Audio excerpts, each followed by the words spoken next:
ঈশ্বরের ধন্যবাদ হোক। আজ সদাপ্রভুকৃত দিন, আমরা এই দিনে আনন্দ উল্লাস করব। আইসো আমরা প্রণিপাত করি, প্রণত হই আমাদের নির্মাতা সদাপ্রভু সাক্ষাতে জানপাতি। নমস্কার, আমি রেভারেন্ড পার্থ চ্যাটার্জি। প্রতিদিনের মতো, প্রতি সপ্তাহের মতো আবার ঈশ্বরের পবিত্র বাক্য আপনাদের সকলের পরিতৃপ্তির জন্য নিয়ে এসেছি।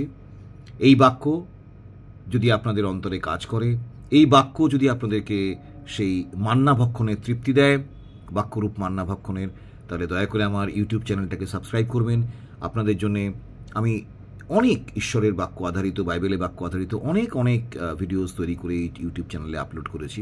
আপনারা সেগুলো দেখে নিশ্চয়ই আমার বিশ্বাস আপনারা আনন্দ পাবেন। ঈশ্বরের ধন্যবাদ হোক।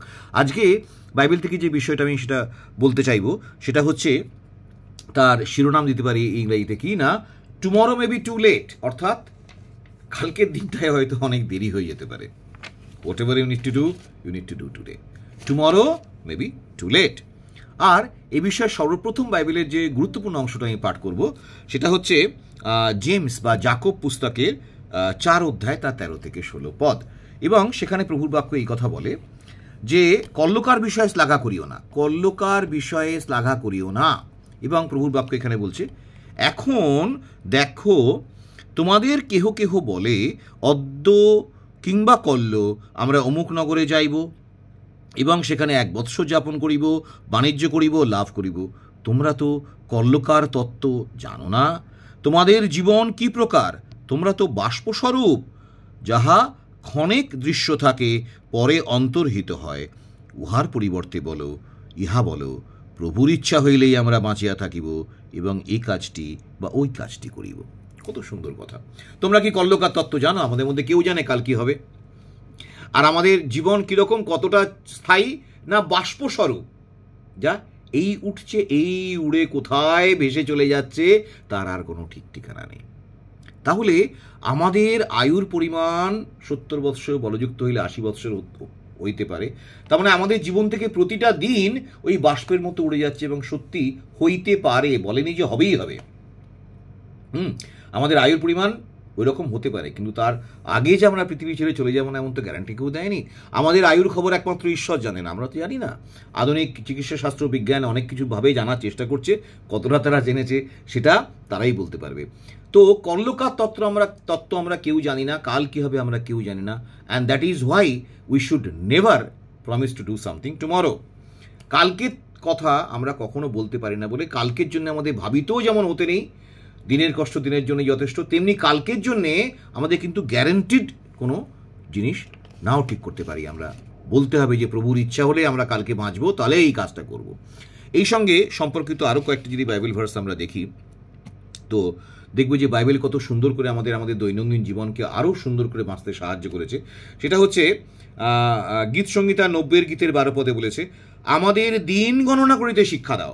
অর্থাৎ প্রত্যেকটা দিন যে আমি বাঁচছি, এটাকে help us to count our days. কেননা আমাদের গোটা লাইফটা, সেটা 50 বছর, 60 বছর, 70 বছর, 80 বছর, যতদিনই হোক না কেন, কতগুলো দিনের সমষ্টি, কতগুলো মিনিটের সমষ্টি, কতগুলো সেকেন্ডের সমষ্টি। আর আমরা যেন দিন গণনা করতে শিখি, যেন কখনো নিজে থেকে অনেক কিছু ভেবে না নিয়ে অনেক দূরের কোনো পরিকল্পনা করে না ফেলি, কেননা সেই দিনটা আমি বাঁচবো কিনা কেউ জানে না। আর আরও একটা বড় কথা হচ্ছে যে গীত সংহিতার 118 তার 118 গীতে এক জায়গায় 24 পদে বলেছে, অদ্য সদাপ্রভুকৃত দিন। অর্থাৎ আজকের দিনটা God has gifted me to live. আজকের দিনটা, জাস্ট দ্য ডে, এই মোমেন্টটা ঈশ্বর আমাকে গিফট করেছেন বাঁচার জন্য। আর যখন গিফট করেছেন, we have to make the best use of it. যদি ঈশ্বরের ধন্যবাদ, প্রশংসা, গৌরব করতে হয়, তার কর্ম করতে হয়, যা কিছু করতে হয়, আমাকে আজকের দিনটা, এই মোমেন্টটা আমাকে করতে হবে। কেননা কালকে আমি কি করতে পারবো আমি জানি না। আর একটা ফাইনাল একটা ভার্স, একটা খুব সুন্দর ভার্স আপনাদেরকে বলি। লুক লিখিত সুসমাচারের 12 অধ্যায়, সেখানে 13 থেকে 21 পদে কি আছে, সেই ধনবানের কথা রয়েছে যে কিনা প্রচুর ফসল উৎপন্ন করেছিল, এবং ফসল উৎপন্ন করে তার মনে কনফিডেন্স এসে গেছে যে আমি বড় বড় গোলাঘর নির্মাণ করে এই ফসলগুলোকে আমি স্টোর করে রাখবো, এবং আমি আগামী কয়েকটা বছর বেশ ভালো করে বাঁচবো, খুব আনন্দ উল্লাস করব, আমি খুব করব, আরাম নেব, বিশ্রাম নেব, ইত্যাদি ইত্যাদি ইত্যাদি ইত্যাদি।